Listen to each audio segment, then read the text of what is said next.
Hello dear students, I Devangvi Thakkar today teach you unit number 6, read 1, strike against war.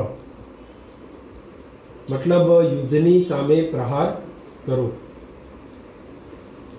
વિદ્યાર્થી મિત્રો, આપણે જાણીએ છીએ કે નવા જે ગુજરાત સરકાર દ્વારા જે નવો કોર્સ કટ ઓફ કરી અને જે કોર્સ નક્કી કરવામાં આવ્યો છે તેમાં આઈ થિંક 1 થી 6 યુનિટ સુધી કોર્સ છે એ આપણો બોર્ડની પરીક્ષા સુધી હશે. તો આજે આપણે આ છઠ્ઠા પાઠને ભણીશું.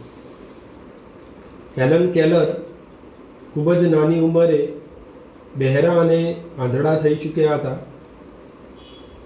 હેલન કેલર બાળપણથી જ જીવનમાં એટલી બધી મુશ્કેલીઓનો સામનો કરી ચૂક્યા હતા કે તેમના માટે જીવન એક સંગ્રામ બની ચૂક્યું હતું. એમાં એની એ સંવેદના ખૂબ જ તીવ્ર હતી.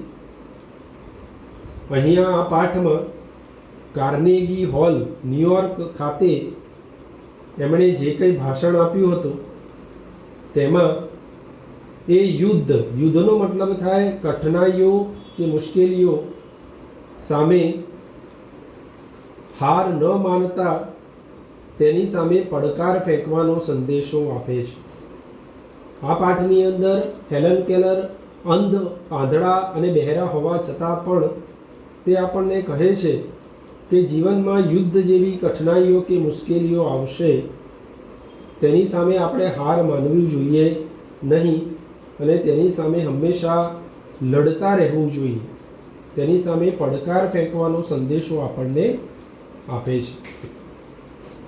શરૂઆતમાં તે અખબારના તંત્રી મિત્રોને જણાવે છે કે તે સિદ્ધાંત વગરના લોકોના હાથમાં પડી ગઈ છે. તેવું માનવું ભૂલ ભરેલું છે. શરૂઆતમાં એ અખબારની અંદર કામ કરતા હોય છે અને ન્યૂઝપેપરમાં લખનાર વ્યક્તિને કેટલાય ક્રિટિસિઝમનો વિવેચનનો સામનો કરવો પડે છે. તો શરૂઆતમાં અખબારના તંત્રી મિત્રોને એવું જણાવે છે કે તે સિદ્ધાંત વગરના લોકોના હાથમાં પડી ગઈ છે. તે વાત માનવી ભૂલ ભરેલી છે. તે ઇંગ્લેન્ડ, ફ્રાન્સ, જર્મની, ઓસ્ટ્રિયાથી સમાચાર પત્રો અને સામાયિકો મંગાવે છે અને વાંચે છે. અને આ પાઠમાં એ જે ઇકોનોમિક્સ છે, અર્થવ્યવસ્થા છે, એ જે અર્થવ્યવસ્થામાં રહે છે તેની સામે તે જંગ છેડવા માંગે છે.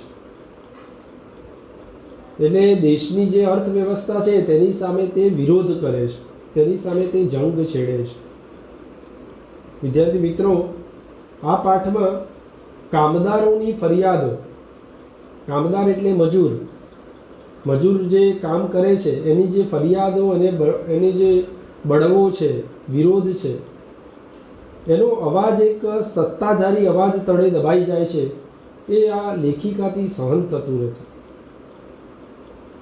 હેલન કેલર એવું કહે છે કે તેમની ચારે બાજુ દુશ્મનો છે. આ કામદારોને કામના પ્રમાણમાં કંગાળ વેતન આપે છે અને કંગાળ વેતન મેળવતા કામદારોના ચૂલા સળગાવવા રાખવા લડત છે ખૂબ જ જરૂરી છે. કામદારો જાણે છે કે એમના માલિકો જ એમના દુશ્મન છે, છતાંય દેશ તરફથી વફાદારી માટે તેમણે ગુલામી સ્વીકારી લીધી છે. ઉચ્ચ સ્થાને બેઠેલા ધનપતિઓ કે અધિકારીઓ આ કામદારોને મૂર્ખ માની બેઠા છે. સરકાર જેમને લાભ અને સન્માન આપે છે તેઓ તો દેશ માટે લડવાના છે, પણ કામદારોનું શું? તેઓ તો બીજા લોકોના દેશ માટે નિસ્વાર્થ મજૂરી કરે છે અને કંગાળ પરિસ્થિતિમાં જીવે છે. તેમને પોતાની આઝાદી નથી, પોતે તેઓ આઝાદ નથી. તેઓ રોજના 8 થી 10 કલાકથી વધારે જાત નીચોવીને કામ કરે છે, પરંતુ તે લોકોને મળતું વેતન પણ કંગાળ હોય છે. તેમના બાળકો મિલ અને ફેક્ટરીમાં કામ કરે છે. આ કામદારોની સ્ત્રીઓ ગરીબીમાં શરમજનક જીવન જીવે છે. પગાર માટે અગર લોકો હડતાળ પાડે તો તેમને જેલમાં ધકેલી દેવામાં આવે છે અને તેમને મૂળભૂત ન્યાય પણ મળતો નથી. તો આ કામદારોની પુનર્વ્યવસ્થા અને પુનર્નિર્માણ લાવી શકાય તેવો બદલાવ લાવવાની જરૂર છે તેવું લેખિકા માને છે. અને લેખિકા એવું કહે છે કે તેમાં સરકારની રાહ જોવાની નથી, સરકારની રાહ જોવાની જરૂર નથી. લોકોએ સાથે મળીને તેમના ઉત્કર્ષના પ્રયત્નો કરવા પડશે. દેશમાં તમામ વિભાગે તે જોવું આવશ્યક છે કે કામદારના બાળકો સ્વસ્થ જન્મે, યોગ્ય પોષણ પ્રાપ્ત કરે, સુનિશ્ચિત બને, સુશિક્ષિત બને, બુદ્ધિશાળી બને અને દેશની સેવા માટે યોગ્ય બને. એવા તમામ કાયદા કાનૂનો તેમજ સંસ્થાઓને તોડી પાડો કે જે શાંતિનું હનન કરતા હોય. મૂક બનીને જોઈ રહેશો નહીં, હંમેશા સર્જનમાં સૈન્યના વીર બનો. તો વિદ્યાર્થી મિત્રો, આજે આપણે unit 6 read 1 strike against war વિશે આપણે ચર્ચા કરીશું. તો ચાલો, let's begin the unit. Let's read it. Here we are. The first paragraph. To begin with, I have a word to say to my good friends, the editors and others who are moved to pity me. Pity નો મતલબ થાય દયા ખાવી. તો શું કહે છે? શરૂઆત કરતા મારે મારા સન્મિત્રો, સંપાદકો અને અન્યો જે મારા ઉપર દયા ખાવા લાગ્યા છે તેમને મારે થોડુંક કહેવું છે. તો વિદ્યાર્થીઓ કોને કહેવા માગે છે? તો તે તેના સારા મિત્રો છે, એડિટર એટલે સંપાદકો છે, અને અન્ય જે છે જેને તેના ઉપર દયા આવે છે, જેના ઉપર દયા ખાય છે, તેને થોડુંક કહેવું છે. Some people are grieved because they imagine I am in the hands of unprincipled person who persuade me to adopt unpopular cause and make the mouthpiece of their propaganda. Some people are grieved. ગ્રીવનો મતલબ થાય દુઃખી થવું. તો કહે છે કે કેટલાક લોકો દુઃખી છે બિકોઝ કારણ કે તેઓ ઇમેજિન કરે છે કે હું કોઈ અનપ્રિન્સિપલ્ડ પર્સનના હાથમાં છું. અનપ્રિન્સિપલ્ડનો મતલબ થાય સિદ્ધાંત વિહીન, અનૈતિક લોકો, જેના જીવનમાં કોઈ સિદ્ધાંત હોતો નથી, નૈતિકતા હોતી નથી, તેવા લોકોના હાથમાં છું કે જેઓ મને બિનપ્રચલિત કારણો સ્વીકારવા અને તેમના પ્રચારની પ્રવક્તા બનાવવા સમજી રહ્યા છે. વિદ્યાર્થી મિત્રો, પરસ્યુએડનો મતલબ થાય સમજાવવું, અનપોપ્યુલરનો મતલબ થાય કે પ્રખ્યાત ન હોય તેવા, અને પ્રોપાગેન્ડાનો મતલબ થાય પ્રચાર. તો કહે છે કે કેટલાક લોકો દુઃખી છે કારણ કે તેઓ માને છે કે હું તેમના બિનપ્રચલિત કારણો સ્વીકારવા અને તેમના પ્રચારની પ્રવક્તા બનાવવા મને સમજાવી રહ્યા છે. Now let it to be understood once and for all that I do not want their pity. I would not change place with one of them. તો કહે છે પણ આજે અને હંમેશ માટે એક વાત સમજાઈ જવી જોઈએ કે મારે તેમની દયાની જરૂર નથી, કે હું તેમનામાંથી કોઈનું સ્થાન લેવા માગતી નથી. એટલે તે તેવા સંપાદકોને કહેવા માગે છે કે તે કોઈની દયા લેવા માગતી નથી અને કોઈનું સ્થાન પણ હડપી લેવા માગતી નથી. I know what I am talking about. હું જાણું છું કે હું શેની વાત કરી રહી છું, હું શું કહી રહી છું તે હું બરાબર જાણું છું. My source of information are good and reliable as anybody's else. વિદ્યાર્થીઓ, રિલાયબલનો મતલબ થાય ભરોસાપાત્ર. તો એવું કહે છે કે મારી માહિતીના સ્ત્રોત અન્ય કોઈના હોય એટલા જ સારા અને વિશ્વસનીય છે. એટલે મારી જે માહિતી છે તે ખૂબ જ સારી અને ભરોસાપાત્ર છે.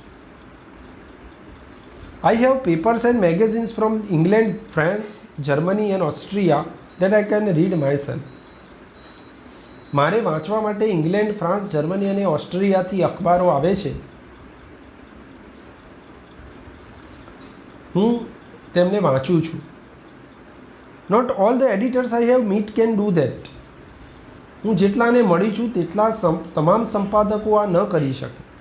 જેટલા એડિટર્સને હું મળી છું તેવું મારા જેટલું વાંચી ન શકે. તે આંધળી છે છતાંય વાંચે છે. તે અંધ છે છતાંય દુનિયાના દરેક દેશોના ન્યૂઝપેપર અને મેગેઝિન્સ તે વાંચે છે. અન્ય કોઈ એડિટર્સ આટલું વાંચી ન શકે તેવું કહેવા માગે છે. Quite a number of them have to take there French and German second hand. હું મળી ચૂકી છું તેમાંથી ઘણા બધા વંચાઈ ગયેલા ફ્રેન્ચ અને જર્મન અખબાર મેળવે છે. એટલે જેટલાને મળી છે તેમાંથી ઘણા બધા લોકો તો ફ્રાન્સ અને જર્મનના અખબારો સેકન્ડ હેન્ડ મેળવે છે, વંચાઈ ગયેલા મેળવે છે. No, I will not depreciate the editors. ડેપ્રિશિએટનો મતલબ થાય નીચા પાડવું, અવમૂલ્યન કરવું. તો એ કહે છે કે હું તંત્રીઓનું અવમૂલ્યન નહીં કરું, એટલે હું કોઈ તંત્રીને નીચા પાડીશ નહીં. They are an overworked misunderstood class. તેઓ ઓવરવર્કડ એટલે કે ગજા ઉપરાંત કામ કરેલો અને ગેરસમજ પામેલો વર્ગ છે. તેઓ એક વર્ગ છે કે જે ઓવરવર્કડ કામ કરે છે અને ગેરસમજ પામેલો વ્યક્તિ છે. Let that remember though that if I cannot see the fire at the end of their cigarette, neither can they thread a needle in the dark. તો એવું કહે છે કે અલબત્ત અગર હું એમની સિગારેટનો સળગતો છેડો જોઈ શકતી નથી તો તે લોકો પણ અંધારામાં સોયનો દોરો પરોવી શકે તેમ નથી. વિદ્યાર્થી મિત્રો એવું સમજાવવા માગે છે કે પોતે આંધળા છે, એટલે તે અંધ હોવાને કારણે આ જે એડિટર્સ છે તેમના સિગારેટનો સળગતો છેડો જોઈ શકતી નથી, તો એડિટર્સ પણ અંધારામાં સોયનો દોરો પરોવી શકતા નથી. મતલબ કે બંને આંધળા છે. એક રિયલમાં અંધ છે અને એક સમજણથી અંધ છે. All I ask gentlemen is a fair field and no favour. સજ્જનો મને એક નિષ્પક્ષ અને તરફેણ વગરના ક્ષેત્રની અપેક્ષા છે. એને એવું ફિલ્ડ જોઈએ છીએ કે જે એકદમ ફેર હોય. ફેર હોય એટલે યોગ્ય હોય, નિષ્પક્ષ હોય, અને નો ફેવર એટલે તરફેણ વગરના ક્ષેત્રની કામગીરીની અપેક્ષા છે. I have entered the fight against preparedness and against the economic system under which we live. આપણે જે સુસજ્જતા અને અર્થવ્યવસ્થા હેઠળ રહીએ છીએ એની વિરુદ્ધ મેં જંગ છેડ્યો છે. વિદ્યાર્થી મિત્રો, આ હેલન કેલર છે, તેમણે શેની સામે જંગ છેડ્યો છે? તો તેમણે સુસજ્જતા અને અર્થવ્યવસ્થા હેઠળ તે લોકો જે જીવી રહ્યા છે તેની સામે તેમણે જંગ છેડ્યો છે. It is to be a fight to the finish. Fight to the ફિનિશનો મતલબ થાય વિદ્યાર્થીઓ અંત સુધી લડવું. હેલન કેલર કહે છે અને એને હું અંત સુધી લડી લેવા માગું છું. And I ask no quarter. I ask no quarter એટલે બાંધછોડ ન કરવી, અને હું કોઈ બાંધછોડ ઈચ્છતી નથી અને તે કોઈ બાંધછોડ કરવા માગતી નથી. All the machinery of the system has been set in motion. એવું કહે છે કે સંપૂર્ણ વ્યવસ્થા તંત્ર કાર્યરત થઈ ચૂક્યું છે. બધી જે સિસ્ટમ ગોઠવાઈ ગઈ છે. Above the complaint and the din of the protest from the workers is heard the voice of authority. અહીંયા ડીનનો મતલબ થાય કોલાહલ કે ઘોંઘાટ. તો એવું કહે છે કે કર્મચારીઓના વિરોધના સૂર અને ફરિયાદો ઉપર ઉઠીને સત્તાધિકારીઓ અવાજ સંભળાઈ રહ્યો છે. કર્મચારીઓ જે વિરોધ કરી રહ્યા છે અને જે ફરિયાદ કરી રહ્યા છે તેના ઉપર જે સત્તા ઉપર બેસેલા લોકોનો અવાજ સંભળાઈ રહ્યો છે. મિત્રો, અહીંયા સત્તાધિકારીઓ શું કહી રહ્યા છે? આ જે બોલે છે તે સત્તા ઉપર બેઠેલા અધિકારી બોલે છે. ફ્રેન્ડ્સ, ઇટ સેઝ, તે કહે છે કે મિત્રો, ફેલો વર્કમેન, સાથી કર્મચારીઓ, પેટ્રિયોટ્સ એટલે કે દેશભક્તો, પેટ્રિયોટ્સનો મતલબ થાય દેશભક્તો, your country is in danger, તમારો દેશ ભયમાં છે. મિત્રો એ આપણને એવું સમજાવે છે, એ આપણને એવું એવોર કરે છે કે આપણો દેશ મુશ્કેલીમાં છે, આપણો દેશ ભયમાં છે. There are foes of all sides on all sides of us. ફોઈઝનો મતલબ થાય દુશ્મનો. તેવું કહે છે કે આપણે ચારે બાજુ દુશ્મનોએ ભરડો લીધો છે, આપણી ચારે બાજુ દુશ્મનો છે. આવું કોણ કહે છે? તો જે સત્તાધિકારીઓ કામદારોને વિરોધનો સૂર લઈને આવ્યા છે તેમને પટાવે છે, તેમને ગેરમાર્ગે દોરે છે. There is nothing between us and our enemies except the Pacific Ocean and Atlantic Ocean. તેવું સમજાવે છે કે આપણા અંદરો અંદર કશોય વિવાદ નથી, પરંતુ આપણા દુશ્મનો પેસિફિક અને એટલાન્ટિક સમુદ્ર પડાવવા ઈચ્છે છે. એ લોકોને ગેરમાર્ગે દોરે છે કે આપણા વચ્ચે કાંઈ વિવાદ છે નહીં, પરંતુ આપણા દુશ્મનો પેસિફિક સમુદ્ર અને એટલાન્ટિક સમુદ્ર પડાવવા માંગે છે. Look at what has happen to Belgium. જુઓ તો ખરા બેલ્જિયમના શું હાલ થયા છે. Consider the fate of Serbia. સર્બિયાનું પ્રારબ્ધ ધ્યાનમાં લો. સર્બિયાના ફેટનો મતલબ થાય પ્રારબ્ધ કે નસીબને ધ્યાનમાં લો. Will you murmur about low wages when your country your very liberties are in danger. મિત્રો વેજીસનો મતલબ થાય પગાર, મહેનતાણ. એ એમને પટાવે છે, ગેરમાર્ગે દોરે છે કે જ્યારે તમારો દેશ ભયમાં હોય ત્યારે શું તમને ઓછા વેતન, તમને મળતી જોઈતી સ્વતંત્રતા વિશે ગણગણાટ કરશો? મરમર એટલે ગણગણાટ કરો. તમારી સ્વતંત્રતા અને તમારા ઓછા વેતન વિશે ફરિયાદ કરશો જ્યારે દેશ તમારો જોખમમાં હોય ત્યારે. What are the miseries you endure compared to the humiliation of having a victorious German army sail up the East River. માઇઝરીઝનો મતલબ થાય વિદ્યાર્થી મિત્રો દુઃખ થવું. પછી એન્ડ્યોરનો મતલબ થાય સહન કરવું. હ્યુમિલિએશનનો મતલબ થાય અપમાન અથવા ઉતારી પાડવું. અને વિક્ટોરિયસનો મતલબ થાય વિજયી.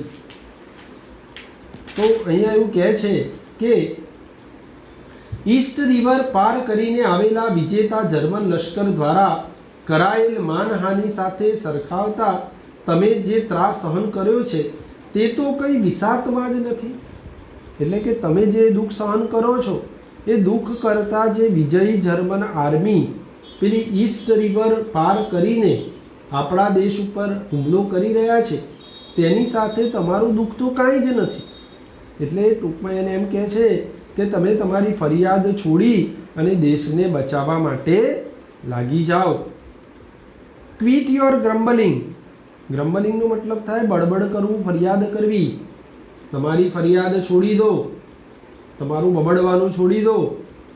Gate busy and prepare to defend your fireside and your flag.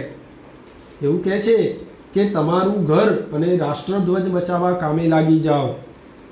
રાષ્ટ્રધ્વજને અને તમારા ફાયર સાઇડને બચાવવા માટે કામે લાગી જાઓ. Get an army, get a navy, be ready to meet the invaders like the loyal hearted freemen you are. વિદ્યાર્થી મિત્રો ઇન્વેડર મતલબ થાય હુમલાખોરો. તો એવું કહે છે કે લશ્કર બનાવો, લશ્કર ઊભું કરો, નૌકાદળ ઊભું કરો અને વફાદાર સ્વતંત્ર નાગરિકની જેમ આ જે ઇન્વેડર્સ છે, હુમલાખોરો, દુશ્મનોનો સામનો કરવા તૈયાર થઈ જાઓ. તો વર્કર બિચારા ફરિયાદ લઈને જાય છે તો તેમને આવું ભાષણ સંભળાવે છે અને દેશ પ્રત્યેની તેમની ફરજ બતાવી અને તેમના જે મુખ્ય મુદ્દા છે તેને ગેરમાર્ગે દોરે છે. Will the workers walk in two this trap. Trap એટલે ફસાઈ જવું. શું કર્મચારીઓ ઝાડમાં ફસાશે? Will they B ફૂલ્ડ again. શું તેઓ ફરીથી મૂર્ખ બનશે ખરા? I am afraid so. મને ડર લાગી રહ્યો છે. The people have always been susceptible to oratory of this sort.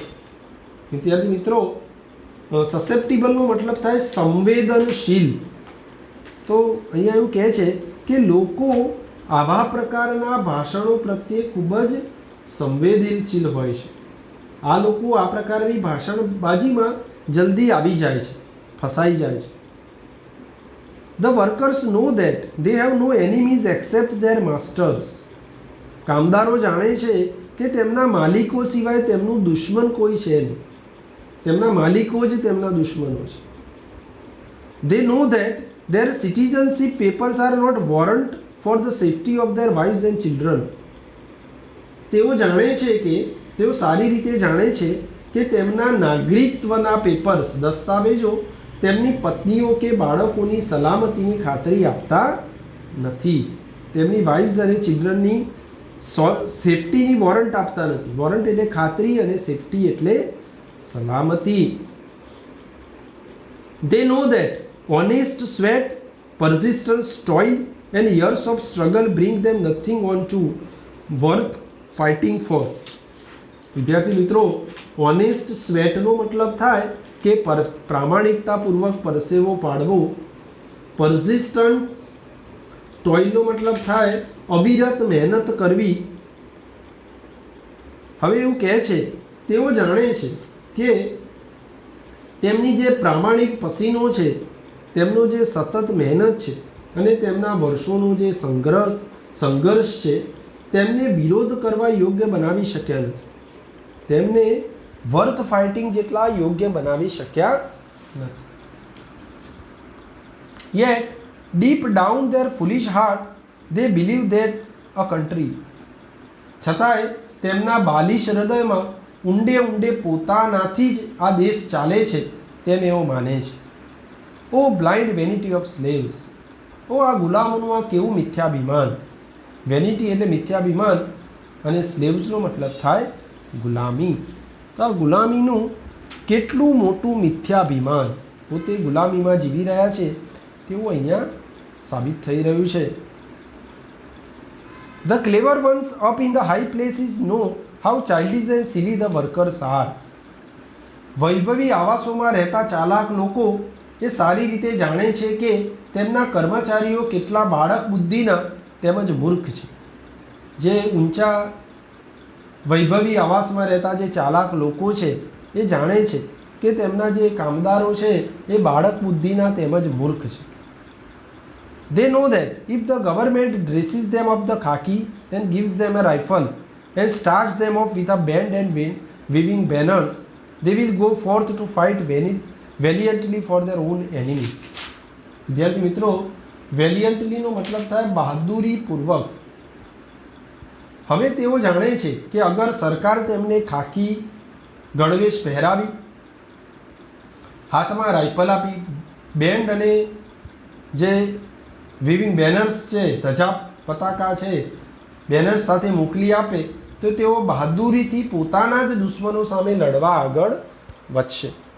એટલે આ જે સત્તા ઉપર બેઠેલા લોકો જાણે છે કે જો કામદારોને ખાકી ગણવેશ પહેરાવી દેવામાં આવે, સૈનિક બનાવી દેવામાં આવે, તેમના હાથમાં બેનર પકડાવી દેવામાં આવે, બેન્ડ અને બેનર્સ આપી દેવામાં આવે, બંદૂક આપી દેવામાં આવે, તો બહાદુરીપૂર્વક પોતાના જ દુશ્મનો સામે શહીદ થવા માટે આગળ વધશે. They are taught that brave men die for their country's honor. તેમને શીખવવામાં આવે છે કે બહાદુર લોકો દેશના માન ખાતર બલિદાન આપે છે. What a price to pay for a vague idea. The lives of millions of young men, the other millions crippled and blind for life. હવે what a price to pay for a vague idea. વેગ્યુ એટલે તથ્યવિહીન વિચાર. તો આ તથ્યવિહીન વિચાર માટે કેટલું બલિદાન ચૂકવવું પડે છે. લાખો લોકો પોતાનું જીવન ગુમાવે છે. Other millions crippled and blind for life. અન્ય લાખો જીવન પર અપંગ થઈ જાય છે. ક્રિપલ્ડનો મતલબ થાય અપંગ થવું. અન્ય લોકો આંધળા બની જાય છે. યુદ્ધમાં લડવાથી ઘણા લોકો અપંગ બની જાય છે, ઘણા લોકો આંધળા બની જાય છે. Existence made horrible for still more millions of human beings. હજુ વધારે લાખો માનવ જીવનનું અસ્તિત્વ જોખમમાં મુકાઈ જાય છે. The achievement and legacy of generation swept અવે ઇન અ મોમેન્ટ. પેઢીઓની સિદ્ધિઓ અને અસ્મિતા ક્ષણવારમાં નેસ્ત નાબૂદ થઈ જાય છે. સ્વેપ્ટ અવે એટલે નેસ્ત નાબૂદ થઈ જવું. And nobody better off for all the misery. અને આ બધી આપદાઓ પછી કોઈનું કલ્યાણ થવાનું નથી. આ બધી મુશ્કેલીઓ પછી કોઈનું પણ, માઇઝરી એટલે દુઃખ, પછી કોઈનું પણ કલ્યાણ થવાનું નથી. This terrible sacrifice would be comprehensible if the thing you die for and call country fed, clothed, housed and warmed you, educated and cherished your children. હવે લેખક કહે છે કે આવા ભયંકર બલિદાનો છે એ કોમ્પ્રિહેન્સિબલ હશે. એટલે આવા ભયંકર જે બલિદાનો, કારણ કે ઘણા લોકો બલિદાન આપશે, એ ત્યારે જ સમજદારી ભર્યા અથવા સ્વીકાર્યા યોગ્ય હશે. કોમ્પ્રિહેન્સિબલનો મતલબ થાય સ્વીકારવા યોગ્ય હશે કે જે વસ્તુ માટે તમે બલિદાન આપો છો, કે જે દેશ માટે તમે બલિદાન આપો છો અને તમારો દેશ કહો છો, એ તમને શું આપે? તો તમને ફેડ એટલે ખાવાનું આપે, ક્લોથ એટલે કપડાં આપે, હાઉસ એટલે ઘર આપે, અને વોર્મ એટલે હૂંફ આપે. એજ્યુકેટેડ એન્ડ ચેરિશ્ડ યોર ચિલ્ડ્રન, તમારા બાળકોની સાર સંભાળ આપે અને શિક્ષણ આપે. તમારા બાળકોને શિક્ષણ આપે તેમજ તમારા બાળકોને ચેરિશ કરે, સાર સંભાળ આપે, તો જ તમે તમારા દેશ માટે બલિદાન આપી શકો. I think the workers are the most unselfish of the children of men. લેખિકા કહે છે, હેલન કેલર કહે છે કે હું માનું છું, હું જાણું છું કે કર્મચારીઓ એ માનવતાના સૌથી નિસ્વાર્થ બાળકો છે, માનવતાના સૌથી નિસ્વાર્થ લોકો છે. દે ટોઇલ એન્ડ લીવ એન્ડ ડાઈ. ટોઇલ એટલે સખત મહેનત કરવી, તેઓ સખત મહેનત કરે છે. લીવ એટલે જીવે છે. એન્ડ ડાઈ